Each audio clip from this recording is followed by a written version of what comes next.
আসসালামু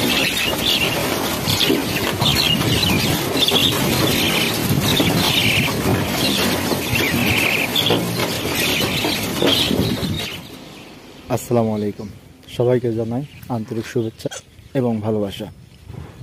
তো আজকে ঠিক শনিবার, হোসেন ভাই পাখিদের খাবার দিচ্ছে। ঘড়িতে বাজে প্রায় 5:40-45 মতো হবে আর কি। তো যাই হোক, পাখিদের খাবার দেওয়া হচ্ছে। তো ভাই একটা কথাই বলতে চাই, যারা আমার ভিডিও দেখেন,